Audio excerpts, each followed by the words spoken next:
ನಾನು ಬೆಂಗಳೂರಿಗೆ ಬಂದು ಅಲ್ಲೇ 10 ವರ್ಷ ಆಗಿದೆ. 10 ವರ್ಷದ ನಂತರ ಈ ಏರಿಯಾ ಒಳಗೆ ಬಂದಿದ್ದ ನಂತರ ಏನೂ ಇರಲಿಲ್ಲ. ಆದರೆ ಇವತ್ತು ಏನಾಗಿದೆ ಅಂದರೆ, ವರ್ತೂರಿಗೆ ಎಂಟ್ರಿ ಆದಂಗೆ ಅಲ್ಲಿ ಸುತ್ತಮುತ್ತ ಬಿಲ್ಡಿಂಗ್ಗಳನ್ನು ನೋಡಿಬಿಟ್ರೆ ಯಾವ ಥರ ಆಶ್ಚರ್ಯ ಆಗುತ್ತಂದರೆ, ಇದು ನಮ್ಮ ಬೆಂಗಳೂರು ಅನ್ನೋದು ಮಟ್ಟಿಗೆ ಬೆಳೆದ್ಬಿಟ್ಟಿದೆ. ಸಿಕ್ಕಾಪಟ್ಟೆ ಬಿಲ್ಡಿಂಗ್ಗಳು, ಸಿಕ್ಕಾಪಟ್ಟೆ ಜನರು, ಕಮರ್ಷಿಯಲ್ಸು, ಸುತ್ತಮುತ್ತ ಸಿಕ್ಕಾಪಟ್ಟೆ ಇಂಪ್ರೂವ್ಮೆಂಟ್ ಆಗಿದೆ.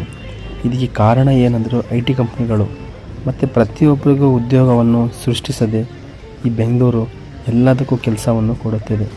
ಆದರೆ ಹಳ್ಳಿಗಳಿಂದ ನನ್ನ ಮಗನು ಸೋತವನು ಇಲ್ಲಿ ಬಂದು ಗೆದ್ದುಬಿಡ್ತಾನೆ ಅಂಥ ಜಾಗ ಇದು.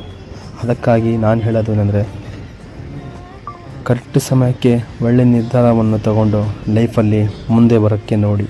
ಯಾಕೆಂದರೆ ಒಂದು ಸತಿ ಲೈಫನ್ನು ದಾಟಿದ ಮೇಲೆ ಆಮೇಲೆ ನಮ್ಮ ಮೈಂಡಿಗೆ ಯೋಚನೆ ಬಂದಬಾರ್ದು.